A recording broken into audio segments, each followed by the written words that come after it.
Nick, great to see you again. Likewise. What is the number one reason why people can't lose weight?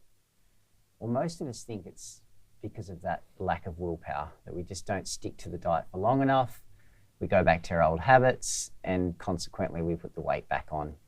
And that's largely due to the way, I guess, the dieting industry bundle up their programs. They sell these cute, neatly packaged 4, 8, 12-week programs. They get you to, restrict your calorie consumption, and often quite extreme. And they get you to follow a strict militant exercise program. And we stick to it for, anywhere between that 4 to 12 weeks. And yes, we do go back to some of our old ways, but it's not the reason why we're putting the weight back on. The reason is because of our physiology, or these biological protections that come into play the minute you lose a small but clinically significant amount of weight. And I'm just talking about 3 to 5 kilos or 5% of your body weight. Your body starts to go, hang on, what's happening here?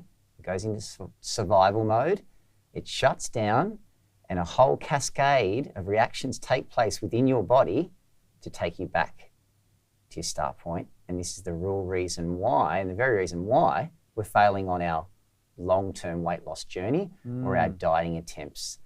And it's the thing we're not talking about. We all talk about the short-term wins. Yeah. We go out and we celebrate the 5, 10, 20 kilo weight loss that we've had with our friends, family and colleagues. But then we're not talking about that long-term pain when we stack that weight back on. And that's the long-term repercussions of dieting that we're seeing in our clinics at the University of Sydney and Royal Prince Alfred Hospital.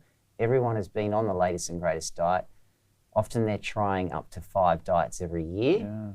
And they're just in this vicious cycle of up, down, and often driving up their weight. And I guess just to summarize that, there's some fascinating research within twins that shows that intentional weight loss actually accelerates your weight gain. What? So over a 25-year study, they followed up more than 4,000 sets of twins, and they found that the twin that had been dieting was always heavier than the one that hadn't been dieting throughout their lifetime. Really? Wow. So it's obviously independent of genetic factors. That intentional weight loss or cyclic weight loss over and over and over again is actually driving up your set point over time. And it's something that we need to stop. We need to be equipping people with the right education so they stop that dieting or yo-yo dieting journey that they're on and follow evidence-based care from healthcare professionals that actually know what they're talking about. Yeah. So I just want to reiterate that because I think what you said there deserves to be hammered home. A clinically significant amount of weight loss is just 5% of your weight. So if I'm 100 kilos, let's say, and I lose 5 kilos, that is enough to start the process of those mechanisms that are designed to protect us from too quick a weight loss in the wild. This is part of our evolutionary makeup that can trigger actually weight gain over the long term if I don't stick to my sort of militant weight loss protocol of exercise and low calorie diets. Yeah, absolutely. And it can happen at even a lower weight loss. So just 3 kilograms of weight loss is when you start to see these changes within a body. But yeah, I mean, a sort of a good way of thinking of it is because typically we do lose the 5 kilos quite easy, or 5% of our body weight. That is when this cascade of physiological changes start to take place within your body to take you back to your start point. So even if you're sticking to your diet and you're doing all you can to follow those new habits, keep the calories down, keep the exercise going, this is taking place within your body, which we can get into in a little bit more depth, to take you back to where you began. And this is your body going, I need to survive, and in order to procreate and survive, I need to go back to where I once was, because tens of thousands of years ago, food wasn't available on every corner of every block. And when food was available, we would gorge. We'd gorge on those foods naturally high in sugar, naturally high in fat. And then our bodies learnt to shut down during times of deprivation, to hold on to those calories, to hold on to our fat stores until food was then available again. You fast forward to the modern day environment, food is available on every corner of every block. We have a hard time saying no. Consequently, our weight's going up by about 0.5 to 1 kilo every year. So that's up to around 2 pounds. And then what do? We look in the mirror and we react. We react by following the latest and greatest diet. And this is where these cascade of physiological responses take place, taking you back to your start point. Yeah, I'm going to put a bookmark on that because you mentioned set point or weight set point. So I definitely want to go into that in a bit more depth. Another thing that people ask us a lot about is visceral fat in particular. And I guess, what are the 3 most important things that people should be aware when it comes to losing visceral fat? Because DEXA scans are getting more popular these days. I think they're giving us vital information about the hidden fat around our organs and why that is more of an issue somewhat than subcutaneous fat that doesn't look as aesthetically pleasing. But perhaps you could tell us a bit more about visceral fat and what are the 3 most important things, in your opinion, that are necessary for people to know about how to lose that visceral fat.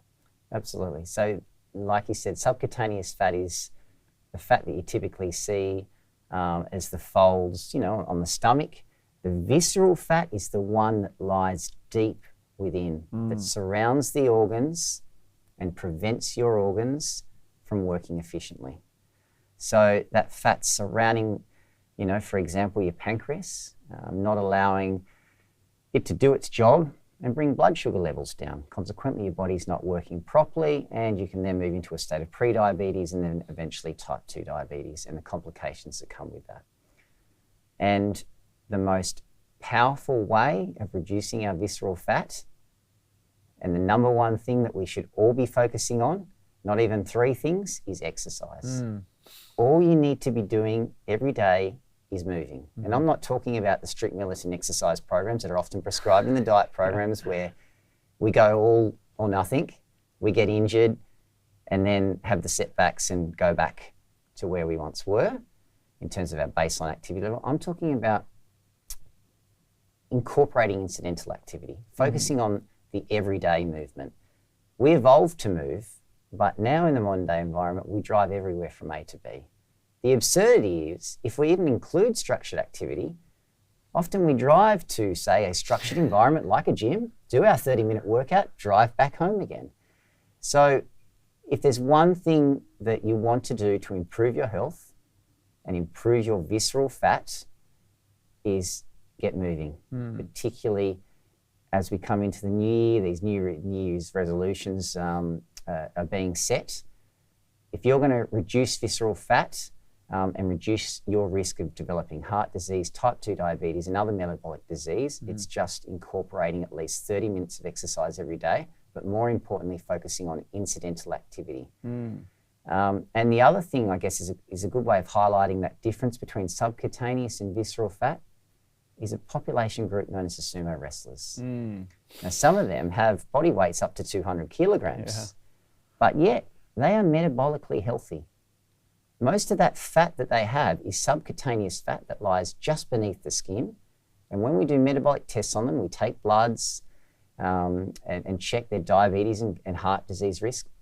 Most of the time, they actually come back in the normal range, despite their presence or profile putting them in what would be an overweight or obesity range according to body mass index. And why? Because they are moving and they are doing strenuous activity a large part of the day, and they're doing it every day. So you can be walking around and still be in a healthy body weight range, but have a high visceral fat percentage, particularly if you're not doing any activity. So it really comes down to one thing, not even 3. It's just exercise, and it's not necessarily a structured exercise. It's firstly focusing on incidental exercise, particularly if you haven't been moving for a period of time, because you're putting yourself at high risk of heart attack if you all of a sudden start a strenuous program. And once you get a good baseline incidental activity, I'm talking about using stairs instead of lifts, walking to and from the bus stop if you can, walking around, having walking meetings, little simple things like that. Once you've incorporated that baseline level, then you can start to focus on including some structured activity and a mixture. So some of it might be huffing and puffing, where you're running or walk at an oval. The next day you might be in the pool, swimming some easy laps. The next day you might be walking with a friend, and then next day cycling. Mixing up what you do, but making sure it becomes part of your everyday. Yeah. It should be in the calendar. It's not something that you do as a nice to have, it's a must have. Yeah, it's almost like you should be focusing on the incidental exercise before you even think about going to the gym or getting a gym membership. So before actually investing in structured exercise, it's actually just a case of, okay, what are the opportunities I have to start moving a lot more in my day? And I always feel a bit of a fraud saying this on a podcast, because generally we're sat down, we're not moving, we're inside. It would be wonderful to have this like as a walking sort of podcast, but the audio is terrible, and I've tried it before and it just doesn't work. But when I think about my sort of incidental exercise, it's walking to work, taking the bus sort of like one stop earlier than I would do, making sure that whenever I'm doing a meeting that's virtual, I'm usually on like in a park environment, or just taking a walking meeting if it's in person. And my friend does a really interesting thing where he keeps a kettlebell by his desk, and he has like an hour timer, and he'll literally just pick up the kettlebell and do a few swings, obviously taking care that he's not going to be hitting anyone, but just to get that sort of like movement in every hour. Because I mean, you're an academic, you know what it's like. You're going to be sat behind your desk quite often, indoors, without the opportunities to get that incidental exercise. What are the things that you tend to do? Well, I definitely focus on those small things that you mentioned. So, parking further away, if you're on a public transport, getting off a stop earlier. And yes, I understand that some of these things do take more time out of your day, but it's so important to focus on those small things and our health, because without our health, we don't have anything else. So, make those little small changes. You don't need to be signing up to the gym membership and doing the all or nothing, because often we're not getting that baseline activity level in. And it could even be housework, and focusing on doing that house chore a little bit more vigorous than you normally would. And it might be sweeping the stairs or, mowing the lawns. All of that adds up. And if you can get your heart rate up and down for short bouts of time, that is just as potent. So think about the accumulative effect of your exercise throughout the day through incidental activity. And once you got to that level, then you can start thinking about ways of maybe incorporating structured activity with friends. So instead of going to catch up over coffee and sitting down, again, you could just go for a walk together. Something that I like to do with my friends, go to the park, kick a ball, whatever it might be. It's simple but very effective way of focusing on that number one thing, being activity and keeping our visceral fat levels low. Yeah, definitely. It reminds me of a study actually that was conducted by some Stanford researchers, and they had two cohorts of house workers, and I think they were cleaners within a hotel or some sort of environment like that. And they told one group that the amount of activity that they were doing equated to like a full workout in the gym, and the others, they didn't inform them, something to that effect. And the ones that had that mindset of, I'm doing this work every day and this is actually exercise and really good for me, lost weight.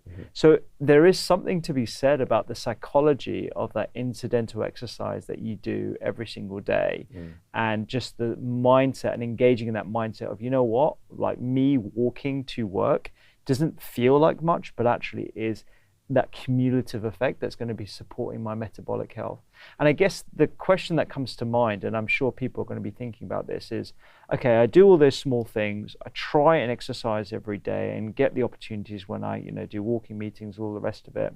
If there were certain types of exercise that I should be focusing a little bit more on that could help with visceral fat, are there ones that you can point to, or is it any sort of cardiovascular exercise? Yeah, so this is a good question. I think the other point to raise is if you are moving every day, but still, classified as overweight or in the obesity range according to the crude measure of BMI, your visceral fat will be low. You won't have a high visceral fat. You'll probably be metabolically healthy. And so that's an important take-home message. You can be, overweight but still healthy. In terms of what types of exercise, it's important to focus on a mixture. Now, that's important for two reasons. The first one is because you have to think of your body, I guess, or what you're trying to do as a similar sort of thing as what an athlete's trying to do. If you keep giving them the same program day in, day out, their performance plateaus. Now, the same thing, unfortunately, happens with weight management and specifically weight loss. If you keep doing the same thing day in, day out, if you've got to a level where it's an adequate baseline level for weight loss, which is usually around 60 minutes of exercise a day, 60 minutes of structured activity, not 30 minutes, then you've got to mix up what you're doing. So I gave a brief example before, but that might look like something where one day you do some general aerobic activity, a slow 30, 40-minute walk, or a moderate intensity where you're slightly huffing and puffing, struggling to maintain a conversation with the person you might be walking with. But the next day, you might be time poor, you focus on a higher intensity workout. So it might be just 15 or 20 minutes where you go down to the oval and you do a shuttle run and then you walk back. Shuttle run, walk back. And if you can't run because of pain with joints, etc., you do it in the pool. And that might be a quick lap of swimming followed by a little bit of recovery. Quick lap or some running, pool running, get your breath back, etc., etc. Then you would go back to another day where maybe it's the aerobic continuous activity again, where you go and have a game of tennis with your friends. So I think the most important thing there is that you're not focusing on the same thing every day. You need to shake up what you're doing. That's the best way of achieving your weight loss goals, because otherwise you're going to hit that plateau. And the second point is all activity is actually good for reducing our visceral fat. So it's continuous aerobic, where you do the long 45, 1 hour walk, whatever it might be, but it's also the short, higher intensity workouts.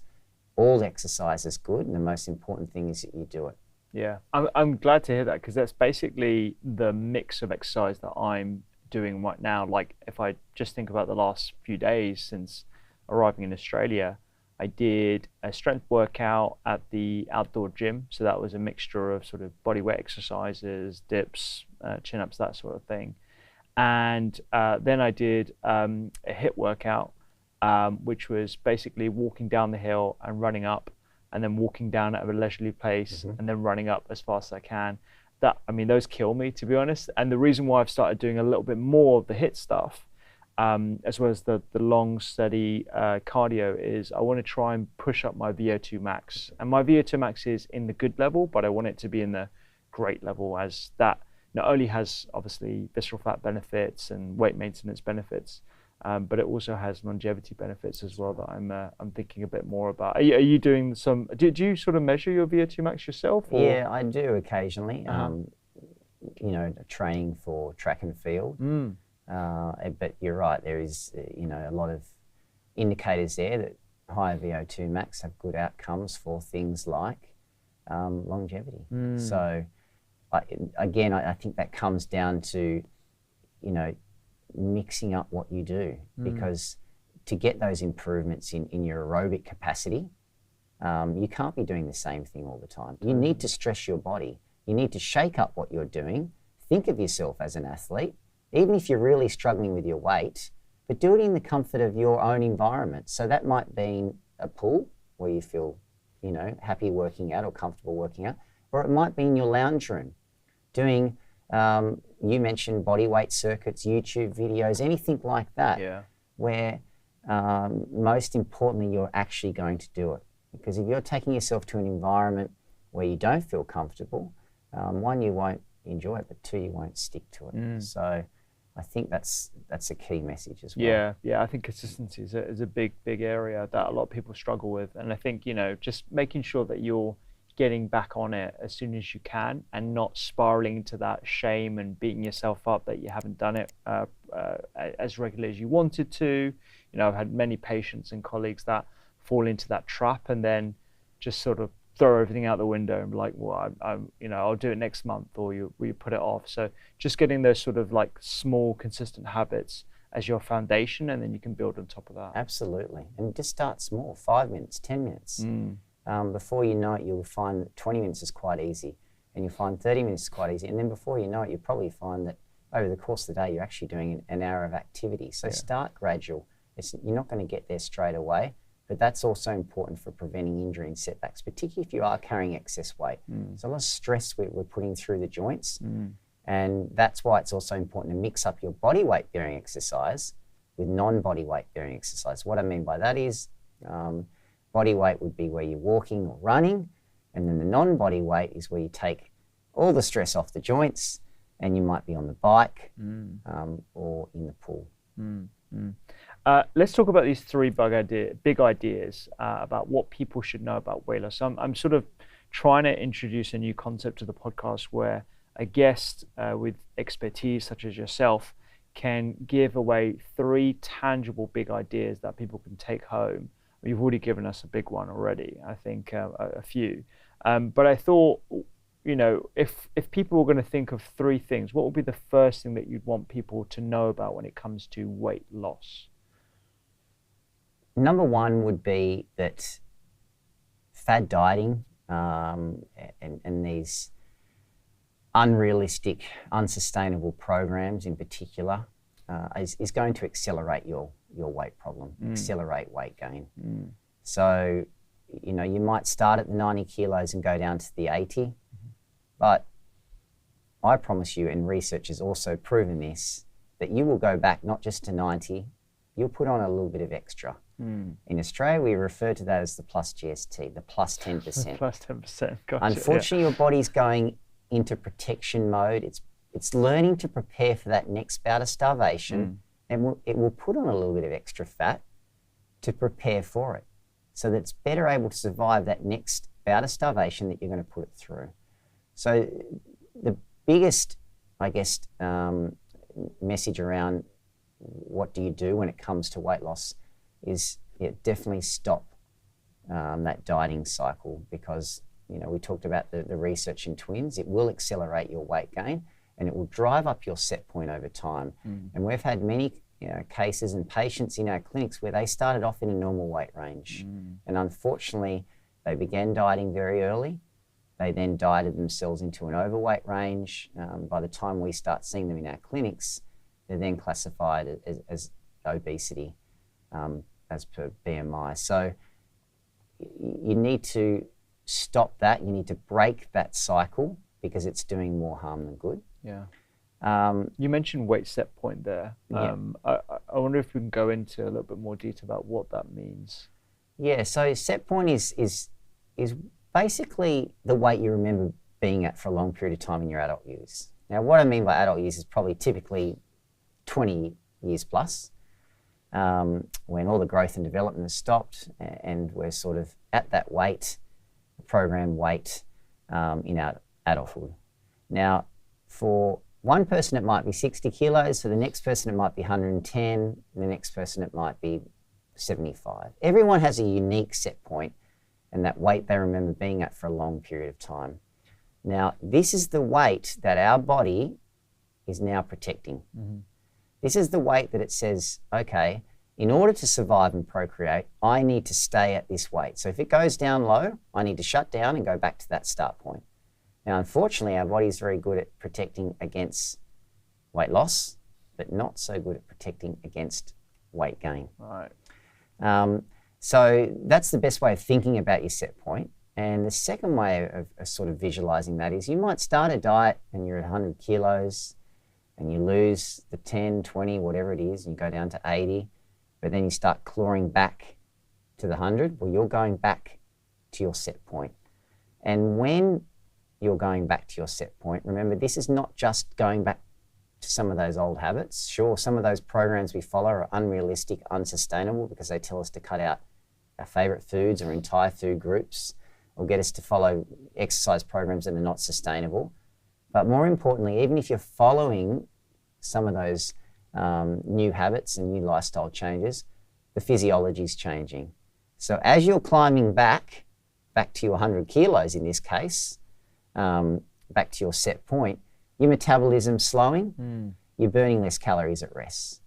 Your appetite hormones are changing, ghrelin levels are surging, telling you to go and reach for more food, and the appetite hormones that typically tell you to terminate food consumption, like your GLP-1, your CCK, your leptin, well, they're being suppressed. So you continue to feel hungry even though you've just had a meal. But other things are happening too. Your thyroid function's not working as good as it once was, and that's important because your thyroid gland's the gatekeeper to your metabolism. It produces a range of different hormones, T3 and T4 in particular. Those hormones are suppressed, which means your metabolic rate goes down, you burn less calories at rest, again, meaning you regain more of that weight that you've lost. But your adrenal glands start pumping out more cortisol. Cortisol's not good because that promotes weight gain. Your brain starts changing its function. Now, those foods that you cut out, your favorite foods or entire food groups, well, your brain starts going, hang on, something's not right here. It starts to change its function so that you go to seek those foods that are missing from your diet. So the emotional control and that sort of regulation of appetite in terms of energy stores, well, it all goes out of whack. It's not working as well as it once would. And all of those physiological responses are sending you back to your start point or your set point. So when we're referring to our set point, it's the weight you're protecting, it's the weight you're going to bounce back to with dieting. But remember, you don't just go back to the start. You put on the plus GST, the plus 10%, the 1 kilo, and instead of putting on the 0.5 to 1 kilo every year, which is sort of the baseline or population weight gain, you might end up putting on the 1 to 2 kilos because of the intentional weight loss through dieting. Remember, intentional weight loss is actually driving up your set point over time. Wow. And so the next obvious question would be, can I change my set point at all? Can I reduce it, or we've already talked about how it's essentially increasing, but can I reduce it if there's some other way in which I can manipulate my diet? Yeah, so you can, but it's not going to come from these, I guess, drastic attempts at weight loss, because we talked about how they're often very unsustainable, but often very unhealthy as well, because many of those diets are getting us to cut out foods or entire food groups that are important for our health. So whole grain carbs are often a common scapegoat for weight gain. The next minute it's nuts, and then it's dairy, and then we're talking about sugar and the whole I quit sugar. Anything or anytime you're going to follow a weight loss program or diet program, lifestyle weight loss change, a weight management program, it shouldn't be telling you to cut out foods. All foods play a role, but what we need to be doing is retraining our brain back to nature's treats. Now remember, we always sought out foods that were naturally high in sugar, naturally high in fat. They gave us best bang for our buck. They were the ones that were going to fill us up, allow us to store the calories until food was then available again. So in the modern day environment, we still seek out those foods, but unfortunately that, I guess, pleasure seeking is coming from the processed and packaged foods. Right. Now, those foods also are no good for things like our visceral fat. Okay, so not just our total body fat, but also our visceral fat. So they're, I guess, a food group that we need to be able to include in our modern day diet, but not as an everyday occurrence, which is what they've become. Instead, they need to be a 1 to 2 times a week occurrence. So I guess that important message there is a diet shouldn't be telling you to cut out foods or food groups. Now, we've been talking about low carb diets and keto and intermittent fasting is very popular at the moment. And these diets have sort of evolved since the 1970s. It sort of really took hold with the Atkins revolution back at that time. And since then, what we've seen is pretty much the same diets coming out, but they're just a deviation of their predecessor. And when you look at the research and you conduct randomized controlled trials, unfortunately, they're not achieving any better results, modern day diets, compared to their predecessors. And that's the same with intermittent fasting and various forms of intermittent fasting that we're talking about. You do get weight loss followed by weight regain. And that's because of these physiological changes that we discussed taking place. Diets are not addressing the very reason why we put the weight back on. Because when you continue to lose weight, your body goes into shutdown, it climbs back to its start point. But the other worrying thing is, remember, a lot of those diets are getting you to cut out foods. Those foods are good for your health, so you're going to put your health at long-term risk and potentially increase your risk of things like cancer, type 2 diabetes, and heart disease, because those foods are an important part of everyday health.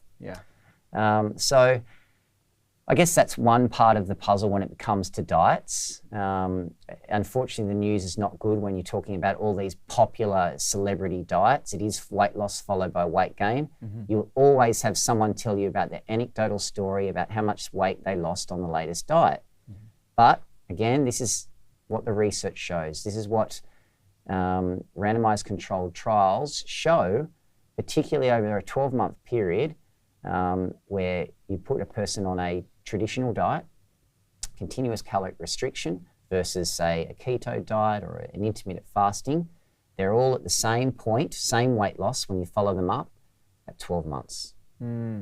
So what's the answer, I guess, when it comes to lifestyle intervention? Because this is important. It's first-line therapy. Anyone needing to lose weight should be doing something about their lifestyle, but following evidence-based care. And we have also been working on how to shut off these physiological responses. How to stop our biology coming into play. And we've found that when you get a person to lose weight in small, incremental doses every second month, you can get long-term weight loss, and you can prevent that U or V-shaped response that we typically get. So visually, a diet will look like, you know, weight loss, very good weight loss, 3 to 6 months. You hit a plateau and then it starts to regain from 3 to 6 months. Yeah, typical U-shaped curve, and usually with a longer end of the U. Exactly.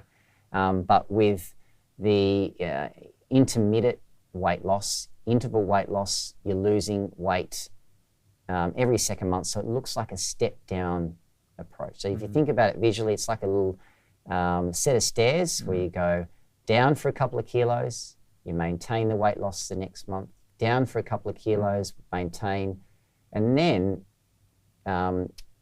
what you're doing with that approach is stopping the metabolism slowing down, stopping the appetite hormones getting out of control, the thyroid function being suppressed, etc. Gotcha. So over the course of 12 months, instead of seeing, say, 10 or 12 kilos of weight loss and then 10 or 12 kilos of weight gain, we're getting around 11 kilos of weight loss with continuous incremental weight loss over the course of a year.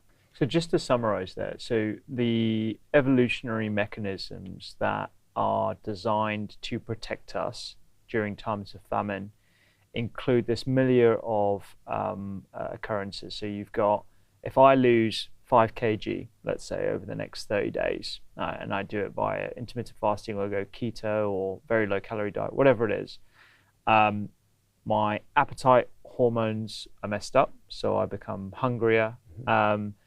My thyroid function will most notably go down, which will affect my basal metabolic rate. My cortisol levels will probably go up, so compounding my stress as well, dumping sugar into my bloodstream, not great for weight loss for sure. And all these things sort of coalesce to change my weight set point, whereby if I have the same amount of food, or I go back to how I was eating before, not only will I go back to the same weight, I'll go beyond that. And what you're suggesting is, if we do it in a calculated manner that switches off that fire alarm that goes off, that is designed to protect us against excessive weight loss, we can avoid that collection of signals that occur that are designed to protect us from excessive weight loss. So we can avoid the cortisol spikes, the appetite hormones being messed up, and the thyroid function dysfunction. Yes, absolutely. And the other important part of the, I guess, puzzle when it comes to dieting and lifestyle intervention is habits. It's one thing to prescribe a weight loss methodology, but then how do you actually go about losing that weight? Typically, most people can lose the 0.5 or 0.5 kilo, 1 pound over the course of a week. So you can lose 2 kilos over the course of the month. That's pretty achievable for most people. The hardest thing is then having the brakes, saying take the foot off the accelerator, you're not allowed to lose. Everyone gets excited by the number on the scales going down, they want to continue. Yeah. So for our patients, it's saying, hey, you've got to stop. Otherwise, you will get the same results you've always got. Weight loss followed by weight regain. But then what are we focusing on? Well, the key pillars of any lifestyle program should not just focus on diet. We talked about the importance of exercise. Exercise alone is not going to achieve much in terms of weight loss. We know that. The research has proven that. But it helps in terms of all of the other metabolic parameters, the visceral fat, the long-term weight maintenance, and most importantly, holding on to our muscle stores. Because when you lose weight, you want to be losing it predominantly from fat mass, fat stores, and not muscle, because muscle is the determining factor of how efficiently your engine or your metabolic rate is going to be revving along. So you can have two people sitting here, both 80 kilos, but if one has a higher muscle mass, they're going to be burning more calories at rest than the other person. They're going to have a much better success rate in terms of keeping the weight off. But then the other key part of the lifestyle program or pillar is sleep health. So any, I guess, lifestyle program or diet program should be focusing on all of the three pillars: diet, exercise, and sleep. And we talked about, you know, what sort of red flags there are when it comes to diet, when they're telling you to cut out certain foods or food groups. But we've also got it the wrong way around in terms of food orientation throughout the day. Now, unfortunately, with diets like intermittent fasting, often they do say, well, we've got to shorten the window of when we eat. And sometimes, or often, breakfast is the first meal to be cut. But again, research has shown that that is the time when our body best uses the calories. And it's more metabolically active at that time. So when you sit down to a meal, it's going to burn the calories from that meal 2.5 times more efficiently than what it would in the evening time. Oh, interesting. So you should actually be including breakfast, but not just having a small breakfast, making that it's the biggest meal of the day, tapering off throughout the end of the day, so the dinner's the smallest meal from a portion size perspective, but the most important from a social and cultural perspective. That's so interesting, because a lot of people will have been told relatively recently from people who are proponents of intermittent fasting that it's perfectly healthy to skip breakfast every day and just have 2 or 1 big meal throughout the rest of the day, as long as it's not like a massive 3,000 or 4,000 calorie binge, let's say. But what you're saying is, because we are more metabolically active at the start of the day, that's where we should be concentrating the bulk of our energy consumption? That's right. Wow. And in research has also shown that we're better able to our appetite, feelings of hunger throughout the rest of the day if we've included breakfast. And we're more likely to resist the urge for the high calorie sweet treats. So it should be a part of your lifestyle program, breakfast diet program. And remember, you're not cutting out any foods. And I guess that sort of ties into what the macronutrient profile should look like. Yeah. Now, it needs to be balanced. Again, if you look at different macronutrient compositions, there's a fascinating publication that came out in New England Journal of Medicine, you know, not that long ago, a few years ago. And they basically put people on 6 different diets. The 6 different diets were just varying in macronutrient content. And sure, the low carb, high protein diets achieve more weight loss at the start. But when you followed these participants up at 12 and 24 months, everyone was at the same weight loss. Everyone had the same sort of weight loss followed by weight regain. And the long-term results show that no diet is more superior than the other in terms of macronutrient composition. But importantly, a lot of those foods we talked about that we are cutting out, like the whole grain carbs, are high in fiber, and they're important for long-term health. So your diet should actually consist of whole grain carbs, protein, and good fats. And each meal should be nutritionally balanced. So you don't need to overthink that macronutrient composition. I'm just talking about, instead of sitting down to a plate of eggs alone at breakfast, you'd have eggs on whole grain toast with some avocado. So making sure that meal is balanced, because we don't need to fixate on a particular macronutrient as long as you're balancing it out over the course of the day. And the simplest way of doing that is just making sure that you have one of those macronutrients at each of those meals. Yeah, I was researching recently for a podcast that we did internally about carbohydrates, because they get a bit of a bad rep. 50 to 60% of total energy intake appears to be from carbohydrates, and we have an obesity issue. And the recommendation is to have around 50 to 60% of energy intake from carbohydrates, but from whole quality carbohydrates. And when you dig a little bit deeper, you actually uncover that the majority of the carbohydrates that populations are consuming today are refined, ultra-processed carbohydrates, and only around 9% of that total 50% of total energy intake is from unrefined, unprocessed carbohydrates. So things like your whole butternut squash or sweet potato or broccoli, whole grains, etc. So therein lies sort of the branding issue that I think carbohydrates have got. And the benefits of carbohydrates, or the disadvantages of excluding carbohydrates, are pretty stark, because they're feeding our microbes, they're protecting us through the phytonutrients that they contain. They taste great, and they also will allow us to enjoy a plethora of other things other than just pure protein and fats from animal sources. One question I get asked quite commonly though is, okay, I get getting a mixture of all these different things. I get having a balanced plate. Are there particular protein targets that I should be aiming for? And does that differ according to sexes and stage of life at all? I think one key part of the messaging is often we're getting enough protein, okay? We don't think we are, so what do? We go and buy the high protein version of the yogurt when yogurt's already high in protein.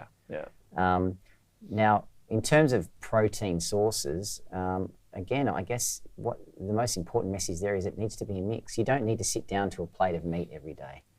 Think about how you can include other sources of protein, potentially plant-based sources of protein, to mix up what you're having, because they will also have very good outcomes in terms of your health. So beans and legumes, eggs, another great protein source. And then maybe meat, if you're including meat, on 1 to 2 days a week rather than the everyday occurrence. So try a range of protein sources and try potentially different sources to what you've typically had. And the same goes with the whole grain carbs. It's about mixing up what you have. These foods are packed full of nutrition, and they will fill you up for long periods of time. And as you alluded to as well, they're so good for our health. But often they're the first thing to get cut from a diet, because why? When we cut carbs, we're dropping body water content. And what happens when we drop body water content? Well, the number on the scales go down. So everyone uses carbs as that scapegoat for our weight gain, when all you're really doing at the start of a diet when you restrict carbs is reducing total body water content, because glycogen, which is the storage form of carbs, binds a lot of water. It's very heavy. So the minute you take it out, the instant, success or gratification you get with the number on the scales going down. So I guess the messaging with the macros is mix up what you're doing, try different sources of protein and whole grain carb, and try not to have the same thing all the time. And then in terms of the aging population, well then, yes, our protein requirements do change. We don't absorb nutrients as good as we start to age. So There are considerations as you, I guess, go into that next stage of life, particularly over the age of 70, where you do need to focus on a little bit of extra protein. But again, it's not sitting down to just a plate of eggs. You've still got to make sure that each meal is balanced. But instead of having just your toast with a spread on it, including a source of protein with that meal, that would be sufficient then to boost your protein requirements, which is particularly relevant as we become a little bit more frail, more prone to fractures, and other, I guess, disease later in life. Are there particular numbers for people who just want to know the numbers and are particularly fastidious about those? Do you subscribe to the 1.5 to 2 grams of protein per kilogram of body weight, or are you a little bit less, a little bit more? Anywhere between the range of sort of 0.8 to 1.2 for the general population is ample protein. When you get into that older age bracket, the 70 plus, well, then you need to be probably on the 1.2 and above range. But again, we keep fixating on that protein. We need to get 2 grams of protein per kilogram of body weight. Strength and body weight, bodybuilders are particularly focused on that fixation, but you don't get better outcomes. So just think about balance. Think about every meal having a source of each one. If you're not very well in tune with what a source of protein, carbs and fats are, well, there's some great resources out there to educate you on that sort of, I guess, difference in macronutrients. Yeah, I guess for me, I don't count the amount of protein in grams per meal, but when I sit down to one of my diversity bowls, let's say, I'll have some dark leafy greens. It could be rocket, it could be spinach, it could be some massage kale, whatever it is, and then I'll have sprouts, chickpeas, maybe some tuna at some time, so I'll mix it up with that. Maybe some tempeh, and then I'll have some hummus, and then some extra virgin olive oil, some tomatoes, whatever is in season in terms of a veggie, and that's my diversity bowl. And I'm thinking in my head, hummus is a source of protein. It's also got fiber and carbs. Sprouts is a source of protein. Again, it's also got fiber and carbs. And then the tempeh is a really good source of protein, all 9 essential amino acids. Similar to chicken in terms of the amino acid profile, but a little bit less than leucine, one of the amino acids. So generally, I know I'm getting a good amount of protein here, but I'm not fastidiously measuring it because A, I'm not a bodybuilder, and B, I'm not an athlete either. But I know I'm getting enough to satisfy my needs, essentially. Is that sort of how you approach things? Yeah. Definitely. And we give simple guides to our members, community members of the Interval Weight Loss Program, visual guides as to what a meal looks like, particularly when they're focusing on more at the start of the day and less at the end of the day. What would be your protein source in this example meal? What is your whole grain carb and what is your fat? And then, of course, unlimited salad and vegetables. Yeah. So, we do give visual guides because sometimes it's hard to know, is that a protein source or is it a carb source? What's a healthy fat? Often our understanding is of those different macronutrients is, I guess, not as good as we think it is. Yeah. It's far simpler than we need it or we make it out to be. Yeah. You don't need to be counting grams of protein. You don't need to be counting calories. You need to be changing to a wholesome diet based on nature's treats. When you do that, you'll incidentally see a decrease in your calories without even worrying about it. Because remember, most of our calorie consumption is unfortunately coming from the processed and packaged foods, the white refined carbohydrate sources. We're retraining our brain back to nature's treats so that those packaged and processed are still as part of your diet, the 1 to 2 times a week, but not the every day. And making that slight switch is enough to see a reduction in calories by about 500 per day, just from that switch from processed packaged to wholesome nature's treats. Yeah. I was going to ask you about energy balance actually, as sort of what people should know about energy balance. How important is it in terms of calories in, calories out? And I see the detrimental side of it, but I also see some of the positives as well, particularly for people who have had successes and are disciplined enough to stick to a particular calorie regimen.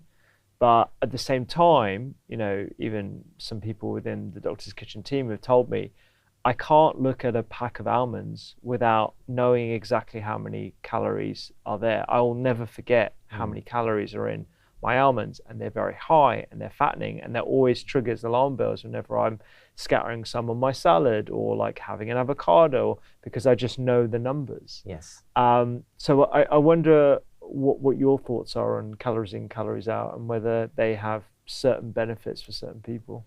Yeah, it's a good point you make, particularly around the calorie content of a food. Now, we know a nutritional panel is often very inaccurate. Yeah. And some data shows it can range anywhere from,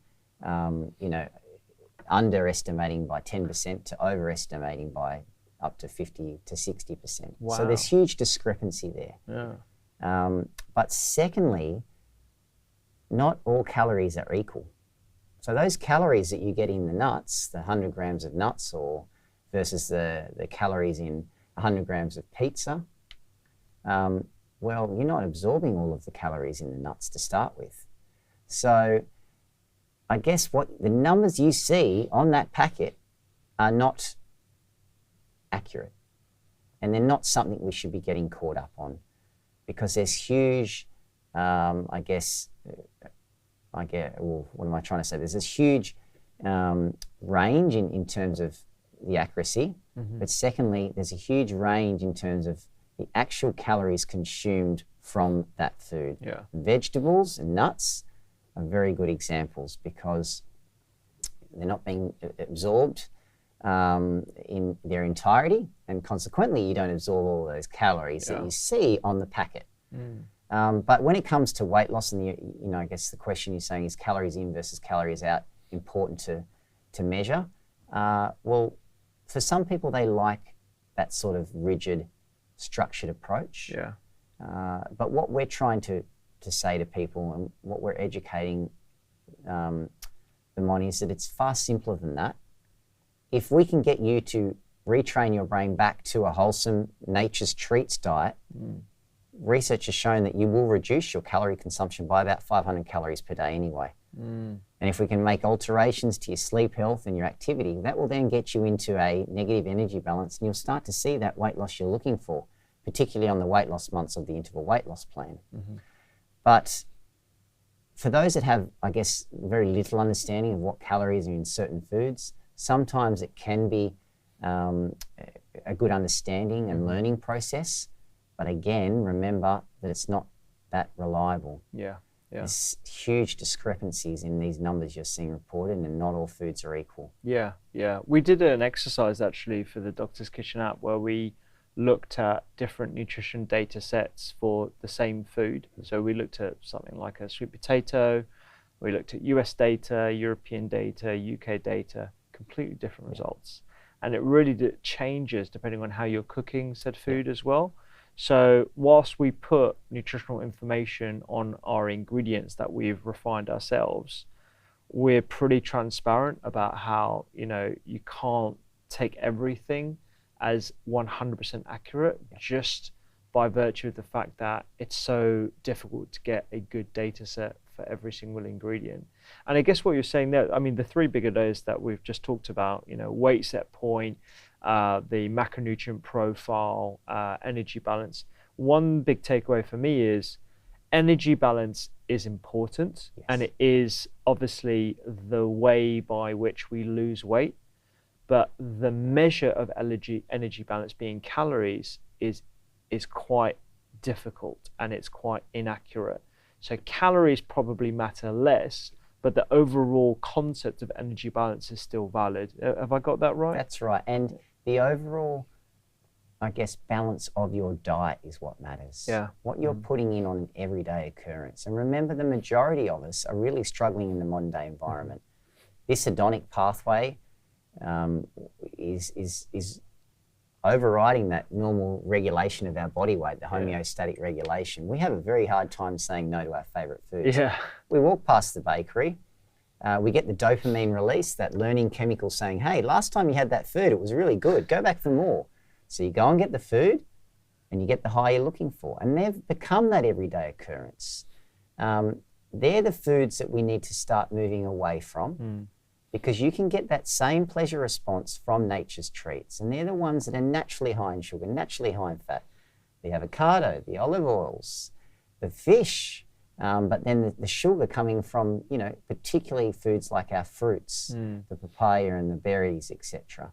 So you will still get that high you're looking for, but you need to get it from a nutritious food that fills you up for a long period of time and makes you feel great afterwards. Yeah. That's the real challenge in the modern day environment. That hedonic pathway is wreaking havoc on our appetite system.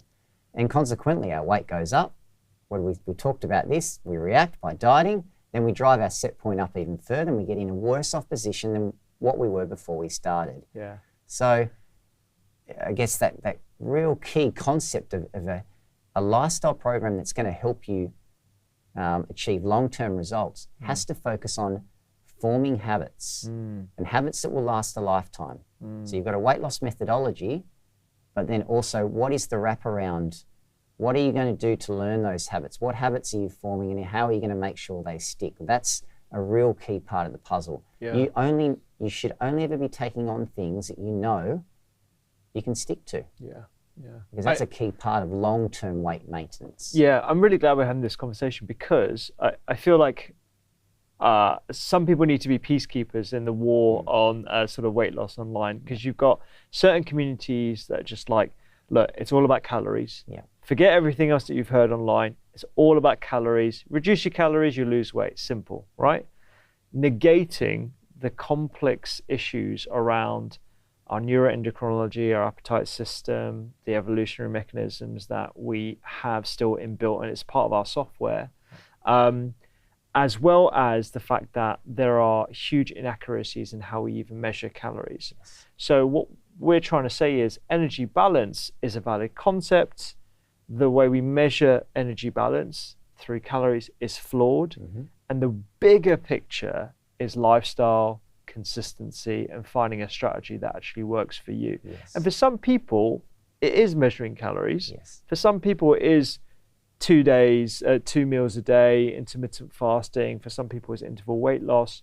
But overall, you've got to find that strategy that works for you. And what you were just saying about like processed foods and you know, those sort of the hijacking of our dopamine systems, I'm a sucker for these kind of foods. I can't have these kind of foods in my house. We all are. It's like my wife always. I always like chat with my wife at home. I'm like, look, you can't keep certain foods in the house because I know where they are, and I will make a beeline for the cupboards and I will snack on those nachos, those sweet treats, the amaretti biscuits, all that kind of stuff.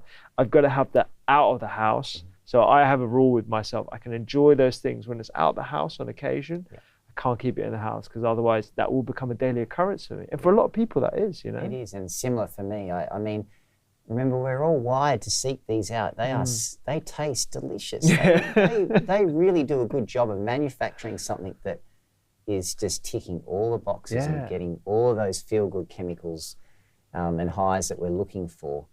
But remember, you can still get those highs. We were always searching for those highs, but you need to be able to get them from nature's treats. And that's why, again, if a diet's telling you to take out certain foods like fruits, well, they're a key part of the high that you're going to be searching for, and that sort of pleasure that you will get. Yeah, totally. I'm a big fan of nature's treats. Let's talk a bit about some of the pros and cons of all these different methodologies, right? So I'm going to start with interval weight loss because whenever I get asked a question online or from patients even these days, I always point them in the direction of interval weight loss as it pertains to long-term consistent weight maintenance, because people always like, you know, if I want to lose weight, what should I do? I'm like, just go interval weight loss, because I know it's research, evidence-based, and it's more holistic and lifestyle-based than any other program out there. But there's pros and cons, right? Yeah. Because there's obviously you alluded to it earlier when you talked a bit about patience, about how people need patience with this kind of program. Yes. So what are the pros and cons of interval weight loss to start us off with? Well, I guess start with the cons. I mean, you just alluded to a very good one. This is a patience game. I mean, interval weight loss is not a quick fix. We couldn't care less about short-term wins. We don't want you losing weight in the normal, continuous fashion. It will see you go back and achieve the same results you've always got. So sometimes, many of our patients don't get weight loss from the get-go. Some don't get weight loss for 6 months. And why is that? Because they've done so much damage to things like their metabolism through the years or decades of dieting. So it takes time for their body to sort of reset, recalibrate, find its set point, and then embrace these principles of a healthy lifestyle, the principles that they've been looking for, I guess, or their body's been needing for an entire lifetime. Then they start to see the weight loss they're looking for. But most importantly, and this is one of the biggest pros, is your health will be improving from day one. Because we're telling you and we're prescribing you a diet plan based on long-term outcomes for health. And this is largely the components of a Mediterranean diet. You're not cutting out foods, but you're putting in foods that will improve your health from the minute you start following the program. And importantly, you're not going to have to cut out any of your favorite foods. And it's another huge pro of the program and what I guess many patients feel relieved about. For once in their lifetime, they're told they can eat anything.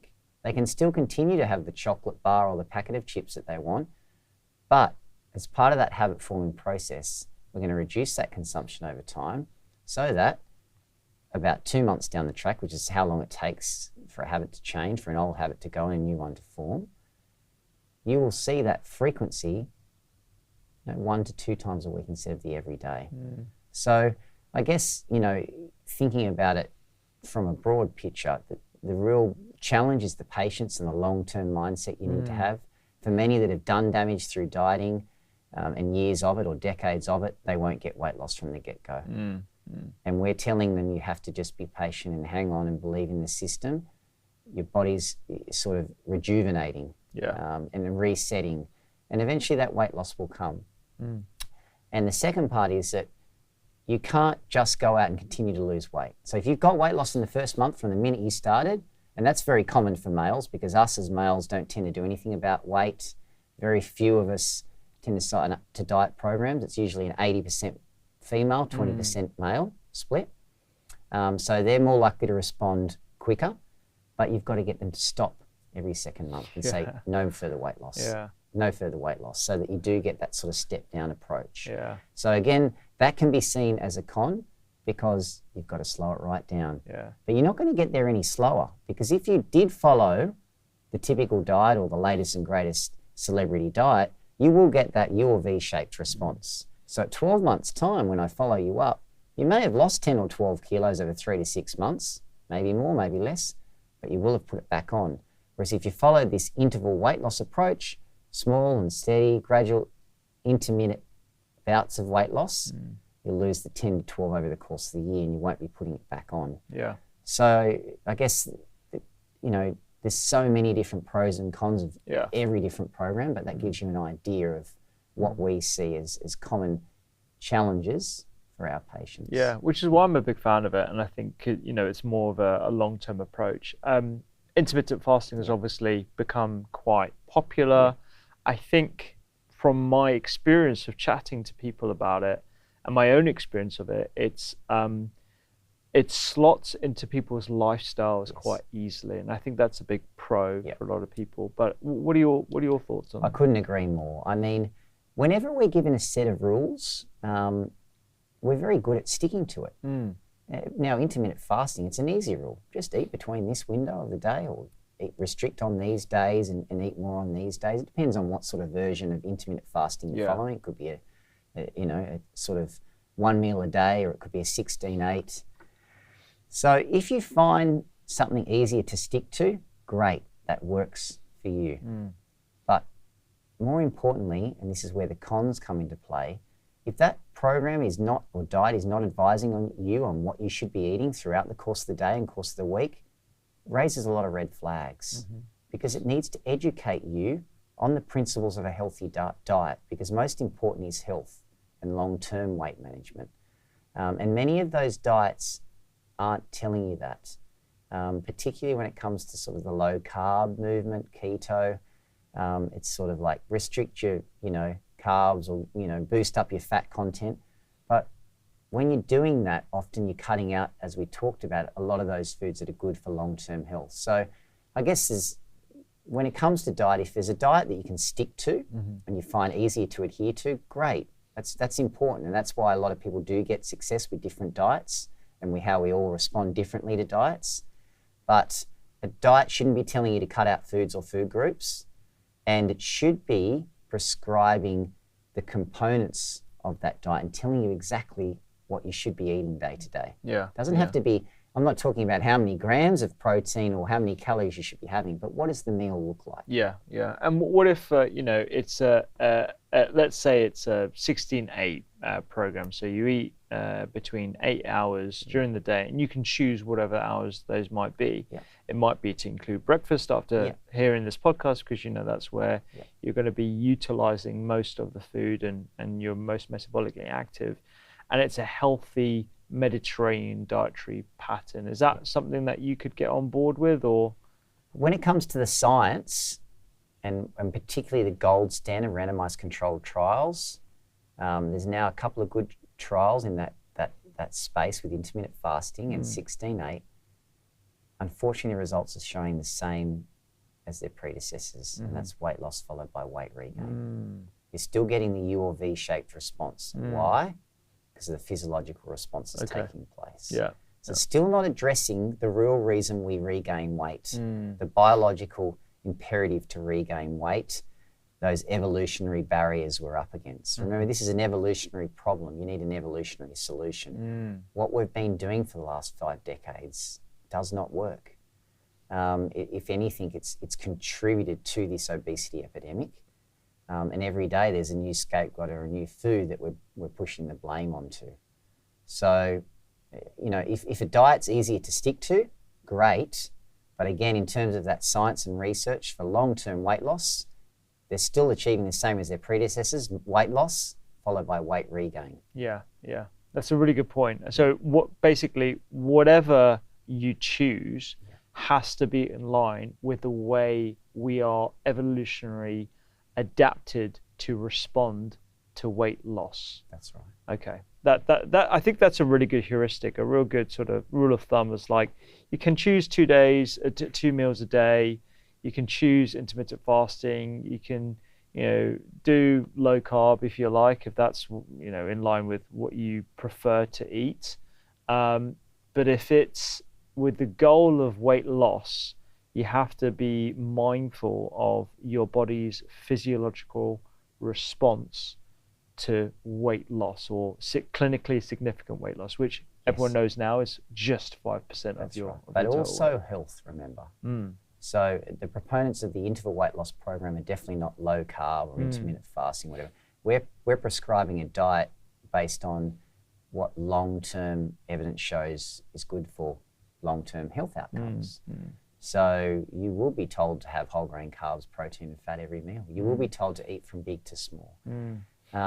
So, it's important to really hone in on that health message as well, because that's just as important as weight. Yeah. You can go through a lifestyle program and not have any change in your weight. But if you're following, again, the proponents of evidence-based care for good health outcomes, your health's improving. Your cholesterol's going down. Your blood sugar's improving. Your liver and kidney function's improving. What does that mean? You're going to be metabolically healthy, and you're going to reduce your risk of getting the type 2 diabetes, the heart disease, etc. The metabolic disease that often comes with carrying excess weight. So that's why I guess the components of this IWL program is focusing on what does evidence show is good for health outcomes, not just weight. Not just weight, yeah, totally. Let's look at the sort of full spectrum of medical tools that we have at our disposal, right? So we've been talking a lot about lifestyle as medicine, food as medicine, but there's a whole bunch of others. What you take your pick about all the sort of different sort of the smorgasbord that we have for healthy weight loss. Yeah, we do. We have such a widespread, and I mean, we research all of these different methods in our weight loss clinics at Royal Prince Alfred Hospital, University of Sydney.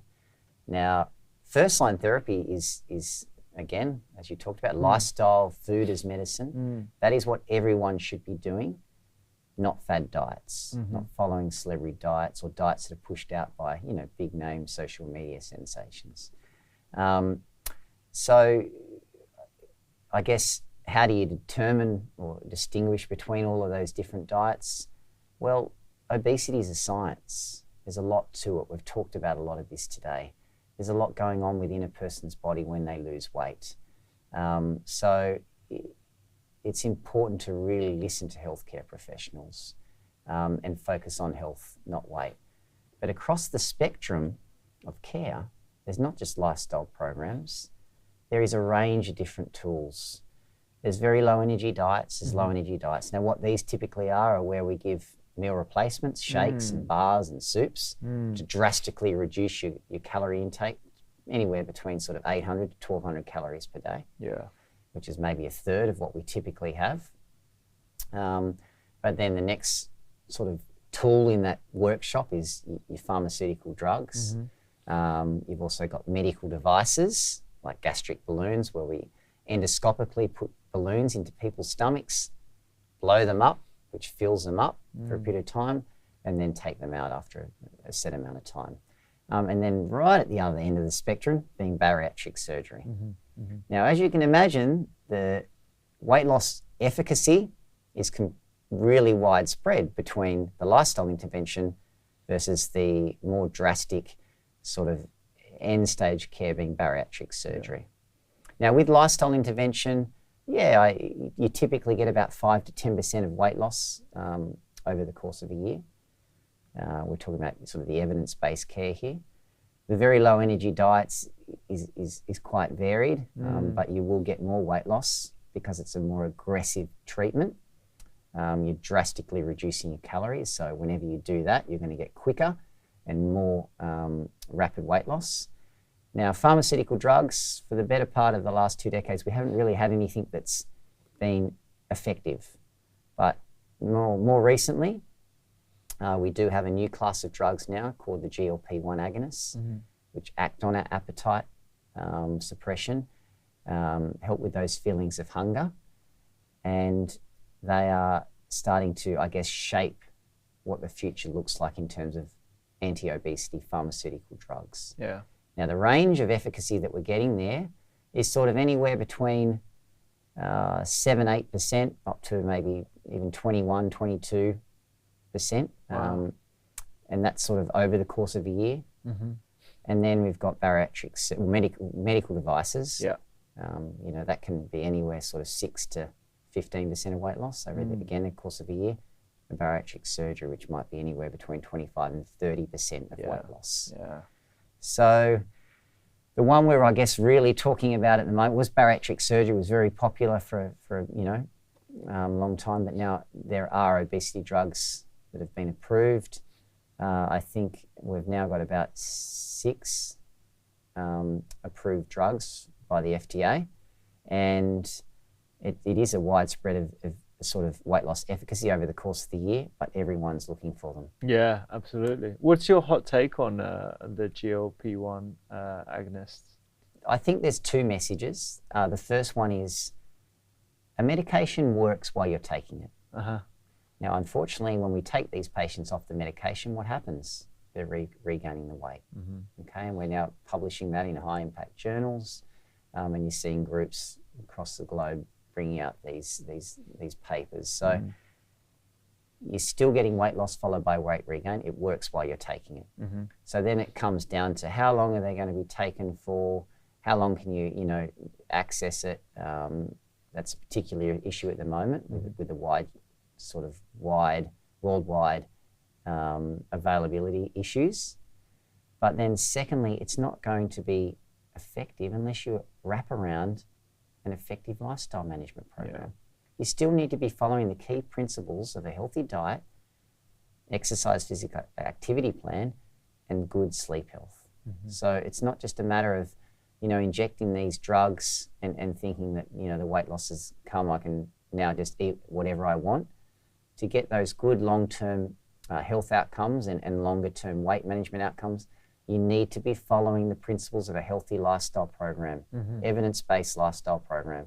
So 1, they work while you're taking them. When you come off them, you regain the weight.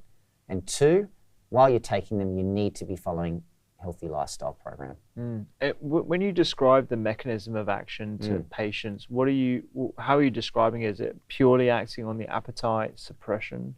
It's one of the key, or potentially the most potent mechanism. If you think about, again, how we regulate our appetite day to day, we're getting all these signals produced from organs like our stomach, gastrointestinal tract, pancreas, acting on our brain, a clever part of the brain called the hypothalamus, telling us when and when we shouldn't eat. Now, GLP-1 is one of those hormones that is produced by the gastrointestinal tract after you start to eat. So with more of it, you feel full, you're better able to manage your hunger, so you're less likely to eat large volumes of food. So it is acting on that appetite suppression or appetite signaling system, acting on your hypothalamus, that clever part of the brain, lighting up, telling you to put down the fork, put down the spoon, and to terminate food consumption. So that's the simplest way of thinking about how this sort of new class of medications are working. They're predominantly working on the hypothalamus, which is that central control in the brain. And aside from the main side effect being they only work when you are taking them, and again, taking into account the issue of rapid weight loss leading to the milieu of different signals that lead to rapid weight gain, are there any other side effects of these new class of drugs that concern you or that you've seen in the research? With most or all of the GLP-1 class of drugs, you are going to get nausea, vomiting, particularly at the early stage onset. We do find patients start to tolerate that over time, and often, and the drugs are titrated up in terms of dosage over a planned period of time. Gotcha. So you will get side effects. You're going to feel sick. You're going to feel nauseous. You're going to be vomiting. But the tolerability over time definitely does improve. So it's definitely a consideration, and they're injectables as well. So there's an issue with compliance, I guess, and the fact that it's quite uncomfortable to take. And I don't know if there are any research studies looking at a sort of hybrid approach between these new class of drugs and maybe bolted onto something like, the interval weight loss programs, whereby you use it as almost like a little bit of a motivational factor to sort of like help you along the journey of reducing those sort of like hunger signals, but then also educating someone about a Mediterranean diet and eating more wholesome foods. I don't know if that's been carried out yet. Well, often with randomized controlled trials, when these patients come into our clinics, they're prescribed either the intervention. Now, the intervention will be, say, the investigational drug, the GLP-1 in this instance, plus lifestyle intervention. So they'll see dietitians, maybe exercise physiologists, but they're following or educated on the components of a healthy lifestyle program, and healthy eating plan. The placebo group are also getting that lifestyle intervention. So this is why with an RCT you get very good results. Not just the efficacy from the drug in this instance, but they're also seeing healthcare professionals. And it's why you always see weight loss in a placebo group. The fact that they're just coming into a clinic, a hospital clinic, where they're seeing people that actually know what they're talking about, they get weight loss. And we know, remember, lifestyle programs do result in weight loss, and typically 5 to 10% over the course of a year. So the efficacy is just greater in this instance in the treatment group being the weight loss drug. So when you look at, I guess, the peer-reviewed science, the randomized controlled trials, those participants are not just getting the drug or placebo, they are getting lifestyle intervention as well. But I guess the worrying thing is, if you go to your, general practitioner, primary care provider, they prescribe you the drug, you need to be following the components of a healthy lifestyle program in the comforts of your own home. Yeah. You can't just take the drug and continue to follow those unhealthy habits, unhealthy lifestyle behaviors. You're not going to get good long-term results. Yeah. You will get short-term results. There's no debating that. You get good short-term results with diets. What we're interested in is the long-term efficacy, what happens later on, in terms of your habit change, and particular what your weight if you've come off the drug and haven't made any changes to your lifestyle. Yeah. So overall, are you bullish on the new class of drugs, or well, they're a tool in the workshop. Okay. So the most important thing is that people need to be following lifestyle intervention as first-line therapy. Yeah. Everyone will put up their hand and say, I've done that, I tried that. But they haven't. They've been following fad diets for the better part of, either the last few years or decades of their lifetime. They haven't seen healthcare professionals. They haven't been following evidence-based lifestyle interventions, and consequently they've been failing. They also haven't understood why they've been failing, because the dieting industry want us to make us think that we're failing due to a lack of willpower. Why?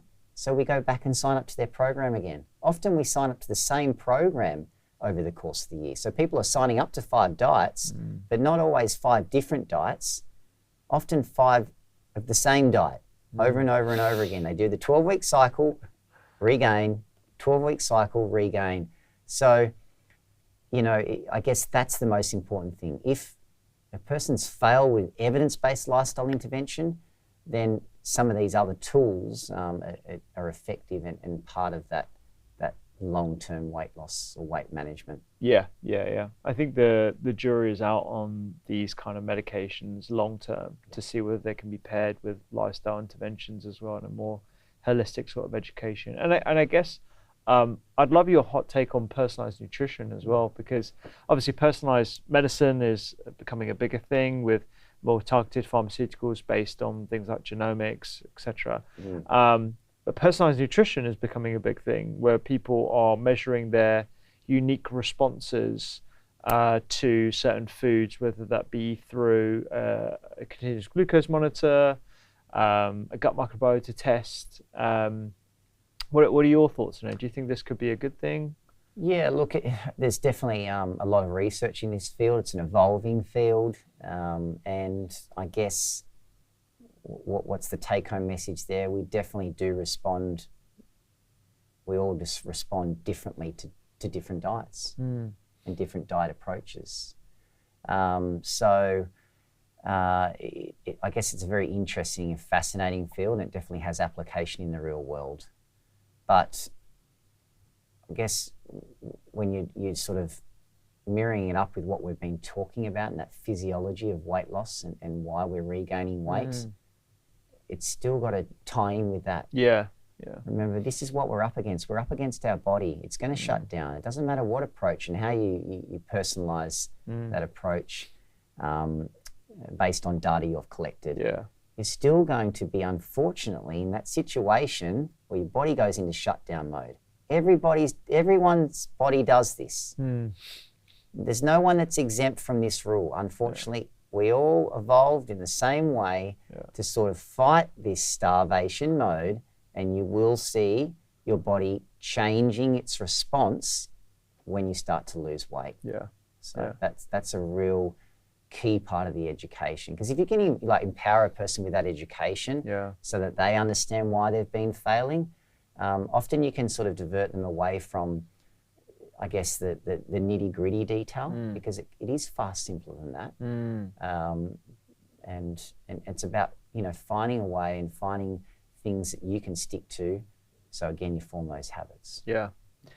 These are great takeaways. For the listener, if they don't know already, you shouldn't be losing weight too fast, and stick to a holistic way of eating, and you'll be all right. Is that a fair summary? It is. I mean, look, there's another interesting part there around fast weight loss versus slow weight loss. Yeah.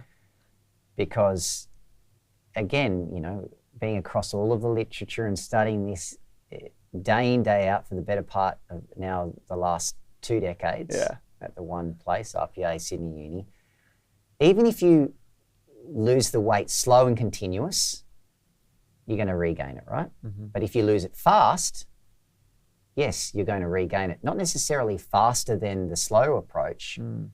What we're saying is that the physiology is still coming into play. So regardless of whether you lose it slow versus fast, you're getting the U or V shape response. The biological protections are coming into play. But what we're saying is rethink what you're doing, and instead of that continuous weight loss approach, lose it with an interval approach in small increments every second month. So you visualize that step down approach. So you switch off the physiology and you keep your body out of the whole race, because you've got to turn it off. You've got to get it working with you. You've got to redefine your set pointed intervals along the way, and you've got to think about the long term.